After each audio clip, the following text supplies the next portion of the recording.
Mamabay, Tirisung, Agortola Chohoro, Musik Potorma, Kasapanga Traimanka, Jepanda, Sini Hasegri Tongnai, Jepanda, Sini Mantana Segri Tongnai, no reclining bagot.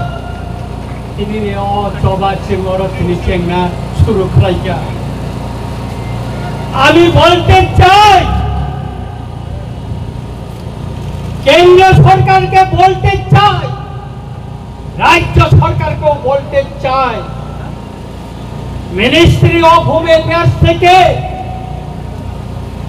যে নোটিফিকেশনটা বাইর করা হয়েছে সেই নির্দেশনা অনুসারে ভারতবর্ষের সেই গুজরাটে মহারাষ্ট্রে দিল্লিতে হরিয়ানায় তামিলনাড়ু আসাম অরুণাচল প্রদেশে যে নির্দেশিকাকে কার্যকরী করার জন্য পদক্ষেপ নেওয়া হয়েছে ত্রিপুরাতেও তাই যেন আর বিলম্ব না করে পদক্ষেপ নেওয়া হোক নতুবা আগামী দিন এই নির্দেশিকাকে কার্যকরী করার জন্য যা আন্দোলন করার প্রয়োজন যত কঠোর আন্দোলন করার প্রয়োজন সেই আন্দোলন আমরা করব এই মঞ্চ থেকে আমি ঘোষণা দিচ্ছি আমি সবাইকে বলতে চাই আজকে মিডিয়া এবং সারা ত্রিপুরা সব অংশের জনগণের সামনে বলতে চাই এই আন্দোলন থেকে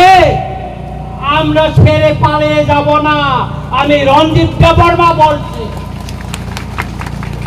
আপনারা জানেন আমি 1997 সালে সুইজারল্যান্ডে সেই জাতিসংঘে গিয়ে এই ইলিগাল মাইগ্রেন্টের কথা তুলে ধরেছি প্রথম ত্রিপুরা থেকে প্রতিনিধি হিসেবে তুলে ধরেছি নিশ্চয়ই আপনারা জানেন আজও আমি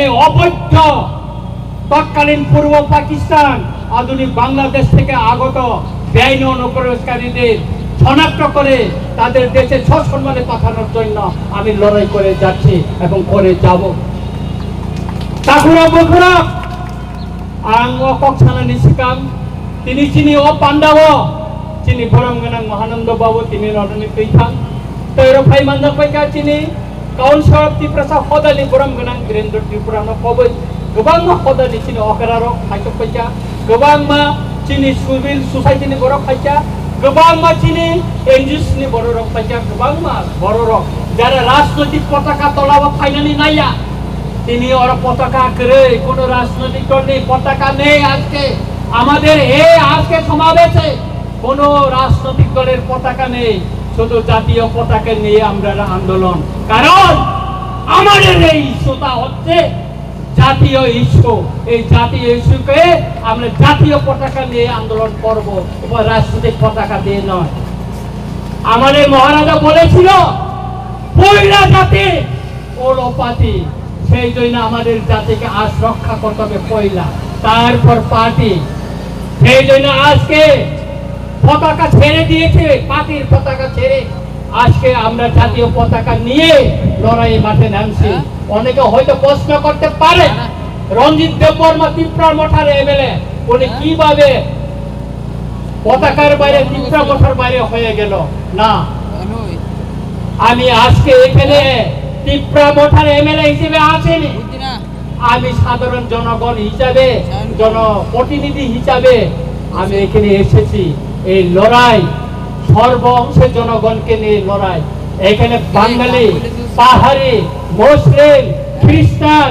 বুদ্ধিস্ট হিন্দু সব অংশের মানুষকে নিয়ে আমাদের এই লড়াই সেই জন্য আজকে এত লোক এখানে এসেছে কেন এসেছে আমাদের একটাই দাবি একটাই সেটা হচ্ছে যারা তৎকালীন পূর্ব পাকিস্তান অধুনা বাংলাদেশ থেকে যারা ত্রিপুরায় এসে বসবাস করছে আমাদের অধিকার কেড়ে নিচ্ছে আমাদের জমি কেড়ে নিচ্ছে আমাদের ভবিষ্যৎ বংশধরদের রক্ষা করার জন্য আজকে তাদেরকে আমরা শনাক্ত করে তাদের দেশে ফেরত পাঠানোর জন্য দাবি জানিয়েছে আমাদের দাবিকে ছাড়া দিয়ে আজকে ভারত সরকার তার মিনিস্ট্রি অফ হোম অ্যাফেয়ার্স থেকে নোটিফিকেশন জারি করে আজকে তাদেরকে শনাক্ত করার জন্য বলা হয়েছে। এই নোটিফিকেশন শুধু 2019 মে 25 না, 1971 সালে 29 নভেম্বর তখনও নোটিফিকেশন জারি করা হয়েছিল, কার্যকরী করেনি।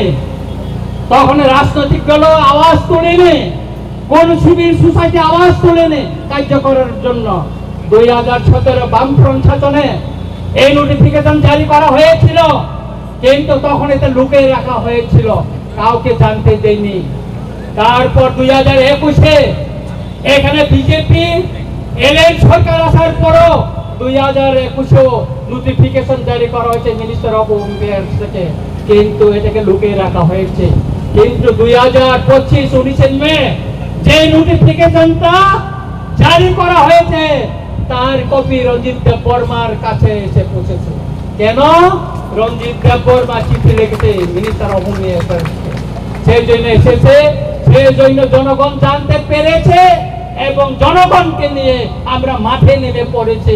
এই আন্দোলন যতদিন পর্যন্ত একজনও যদি ত্রিপুরা রাজ্যে ভারতবর্ষে যদি অবৈধ অনুপ্রবেশকারী থাকে ততদিন চলবে। কারণ এই বেআইনি অনুপ্রবেশকারী আমাদের দেশের নিরাপত্তা সার্বভৌমত্বের জন্য বড় একটা হুমকি। আপনারা জানতে পারছেন সেই কাশ্মীরে পেহেলগামে অ্যাটাক হওয়ার পর কি অবস্থা ভারতবর্ষে, তারপরে ভারতের স্বরাষ্ট্র মন্ত্রণালয় এই পদক্ষেপ নিয়েছে। আপনারা জানতে পারছেন, আপনারা জানেন সেই আমেরিকা থেকে অবৈধ অভিবাসীদের প্লেনে করে হাট পা, ভারতের স্বরাষ্ট্র মন্ত্রণালয় এই পদক্ষেপ নিয়েছে। আপনারা জানতে পারছেন, আপনারা জানেন সেই আমেরিকা থেকে অবৈধ অভিবাসীদের প্লেনে করে হাট পা বেঁধে সেই পাঞ্জাবে ফেলে দিয়ে গেছিল। কেন? কারণ এই অবৈধ অনুপ্রবেশকারীরা এটা দেশের হুমকি, দেশের নিরাপত্তার হুমকি, দেশের সার্বভৌমত্বের হুমকি। সুতরাং আমি সবাইকে অনুরোধ করব যে আজকে এই আন্দোলন, এই র্যালি কোন জনগোষ্ঠীর বিরুদ্ধে না, কোন জাতি ধর্মের বিরুদ্ধে না, এটা বেআইনি অনুপ্রবেশকারীদেরকে শনাক্ত করে তাদের দেশে পাঠানোর জন্য এবং কেন্দ্র সরকারের যে নির্দেশনা তাকে কার্যকরী করার জন্য এই আন্দোলন আগামী দিনে চলবে। আমি আমার বক্তব্যকে আর বেশি আর দীর্ঘায়িত করতে চাই না। আমাদের মিছিল এখনো শুরু হয়ে যাবে। আপনারা শৃঙ্খলাভাবে সবাই মিছিলে জাতীয় পতাকা নিয়ে আপনারা সবাই একসাথে আমরা মিছিল করব। এই মিছিল শেষে আপনারা নিরাপদভাবে সবাই আপনারা বাড়িতে চলে যাবেন। আগামী দিন আন্দোলনের জন্য আপনারা প্রস্তুত থাকুন।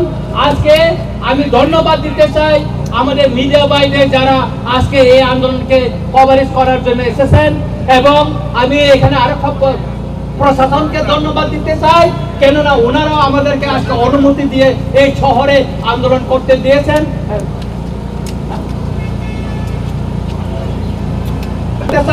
পরিশেষে একটা বিষয় আমি বলবো, সেটা হচ্ছে গতকাল ডক্টর শ্যামাপ্রসাদ মুখার্জির জন্ম শতবার্ষিকী। আমি বিরোধিতা করব না। মাননীয় মুখ্যমন্ত্রী মহোদয় দীর্ঘদিনের আমাদের রাজআমাল থেকে সেই জমি, সেটা ছিল লাল মহল, ছিল রাজআমালে একটা ট্রেজারি ছিল, সেটা বামফ্রন্ট আমলে সেই জমিটাকে দখল করে সেখানে টাউন হল করা হয়েছে। আমরা বিরোধিতা করিনি, টাউন হল থাকুক, আমরা বিরোধিতা করিনি। কিন্তু গতকাল মাননীয় মুখ্যমন্ত্রী মহোদয় এই টাউন হলকে ডক্টর শ্যামাপ্রসাদ মুখার্জির নামে নামকরণ করার জন্য উনি ঘোষণা দিয়েছেন। আমি এর তীব্র প্রতিবাদ জানাই। কেন আমি প্রতিবাদ জানাই? ডক্টর শ্যামাপ্রসাদ মুখার্জির নামে আপনার শহরে আরেকটা বড় টাউন হল করুন, আরেকটা বড় টাউন হল করুন, আর এই টাউন হলকে টাউন হলে রেখে দিন। ত্রিপুরায় বিভিন্ন রাজনৈতিক দল আমাদের ইতিহাস মোছার জন্য এখানে কম্পিটিশন চালাচ্ছে। সেই কংগ্রেসের আমলে এই যে বর্তমানে যে IGM এটা বিএম যে হসপিটাল ভিক্টোরিয়া মেমোরিয়াল হসপিটালকে সেটা আইজিএম করা হয়েছে। এই যে সুকান্ত একাডেমি, এই সুকান্ত একাডেমি কি ছিল? এটা দরবার হল ছিল, দরবার। এটাকে এখন সুকান্ত একাডেমি করা হয়েছিল। এখানে আগে দরবার হল ছিল। এইভাবে ত্রিপুরার ইতিহাসকে মুছে দেওয়ার জন্য সেই আস্তবলকে স্বামী বিবেকানন্দ ময়দান ঘোষণা করা হয়েছে। এটা আমরা মেনে নিব না। আমরা অনুরোধ করব মাননীয় মুখ্যমন্ত্রীকে, বিনয়ের সঙ্গে অনুরোধ করব, মাননীয় মুখ্যমন্ত্রী মহোদয়, আপনি আরেকটা জায়গায় অনেক কোটি টাকায় শীততাপ নিয়ন্ত্রিত একটা ডক্টর শ্যামাপ্রসাদ মুখার্জির নামে আপনি আরেকটা হল করুন, টাউন হল করুন। তাতে আমাদের কোনো এটা আমাদের কোনো আপত্তি থাকবে না। কিন্তু এই টাউন হলকে আপনি ডক্টর শ্যামাপ্রসাদ মুখার্জির নামে নামকরণ করে আপনি বিতর্ক হবেন না, কারণ কেউ করেনি। আমি ধন্যবাদ দিতে চাই আমাদের প্রাক্তন মুখ্যমন্ত্রী বিপ্লব দেবজিকে। তিনি থাকাকালীন আমাদের বরমুরাকে হাতাই কতর, গঙ্গা সরকার, গন্ধা তেসা, তারপর আগরতলা এয়ারপোর্টকে তিনি মহারাজা বীর বিক্রম মহারাজার নামে তিনি করে গেছেন। সেই জন্য ওনাকে আমি ধন্যবাদ জানাই।